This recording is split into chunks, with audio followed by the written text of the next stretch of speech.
your kids doing? What are their proficiency rates? What are their scores looking like? What are their assessment outcomes?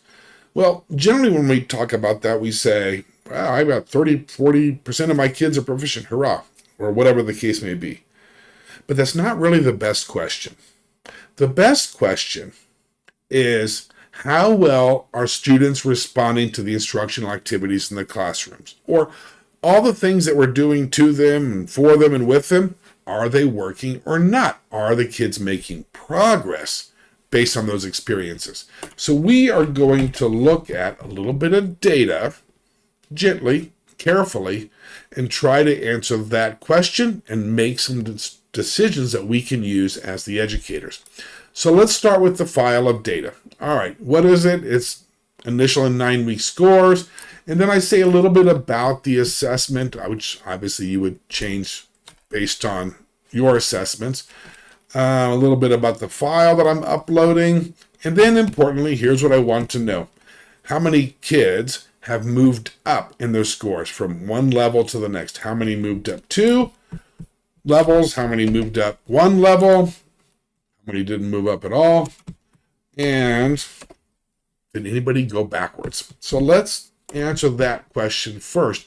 And that's going to be our starting point for eventually targeting students, identifying interventions, and setting goals. All right, so this will take just a moment, but I see that it's already read the file. Obviously, when you do this, you're going to have your own assessments, levels of this, that, and the other, or maybe your assessment results simply say level 1, level 2, and whatnot.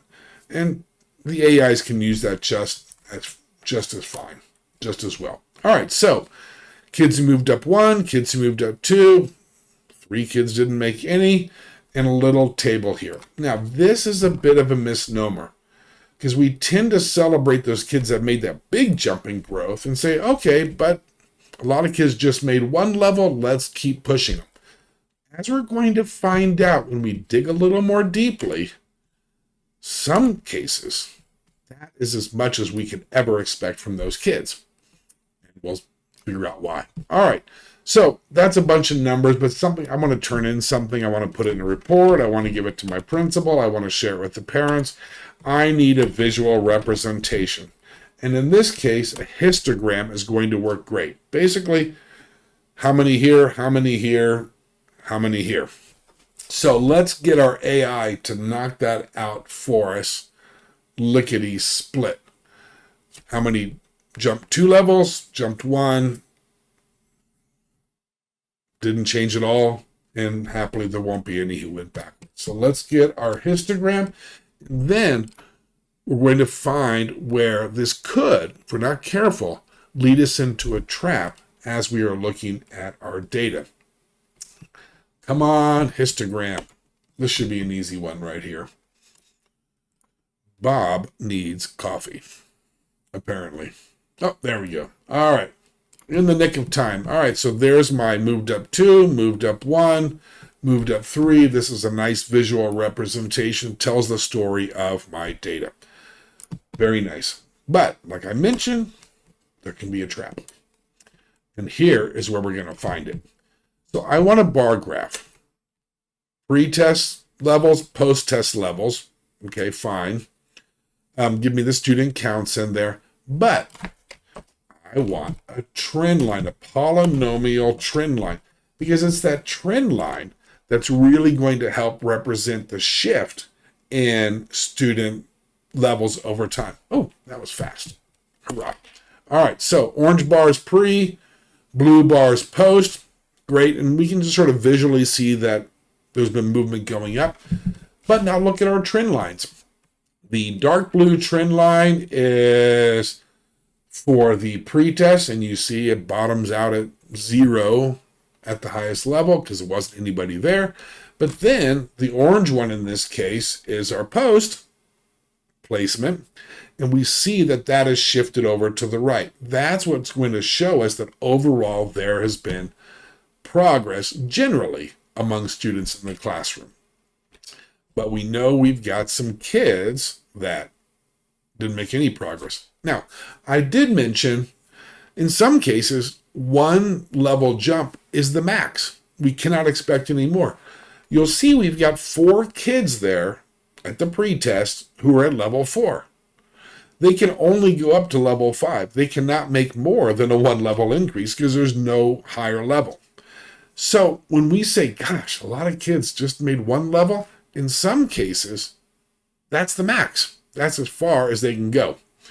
So we have to be very careful about making assumptions about the amount of change over time, because it can lead to a misunderstanding. So we have to look at this to really know what's happening. All right, hurrah, very good stuff. I'm sorry to interrupt for just a moment. If this strategy helps you save time, teach more effectively, or lead your school, please subscribe to the channel for practical, no-fluff strategies for educators. And if you found this video helpful, please give it a like and share it with a colleague. On the other hand, if you're a principal or a PD lead looking to prepare your staff for the challenges and opportunities of AI, contact us to schedule customized interactive training grounded in what educators really need. And one more thing, please make sure to click our newsletter link in the description and get your free AI Starter Guide, plus monthly strategies, resources, and information for using AI to improve student achievement. Now, back to the video. Let's bang into 4. And here's the question we want to know. Describe the efficacy of the instruction. Is it working? And then, for those who started low and stayed low, what can we do? And we know we have a few of those kids, but we also have kids at the top. What do we do for them? We can't say, hey, you maxed it out, go play.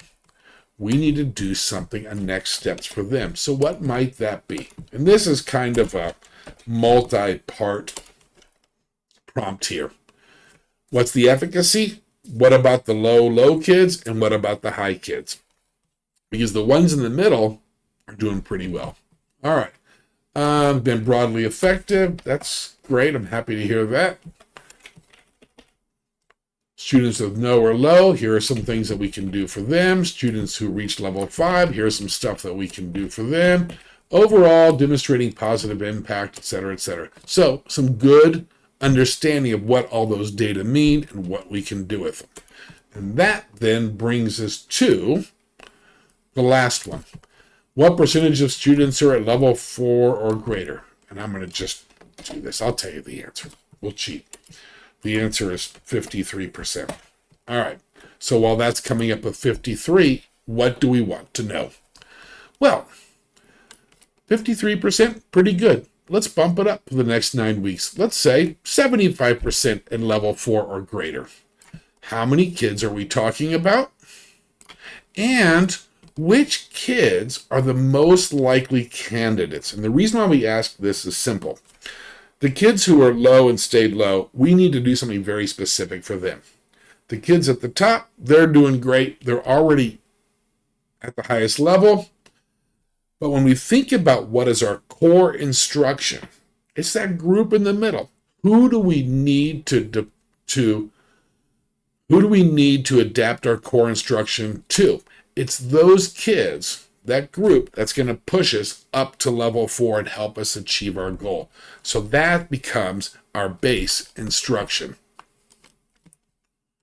And then some special things on both ends. Core instruction needs to fit these particular kids that we're going to identify, and these are the kids we need to watch and monitor most carefully to make sure they are in fact going to get over that hump and into level 4. So, who are they? And what do we know about them? All right, we have 23. We need 7 more. All right, who are the 7? 1, 2, 3, 4, 5, 6, 7. There they are right there. Some things about them. Why did we choose them? They're close to level 4 cutoff, and they've been showing growth over time. So the instruction is working, and they're almost there. Those are the kids we're going to really focus on. So, there you go. Some new strategies for data analysis. I hope you found these techniques useful. Take care.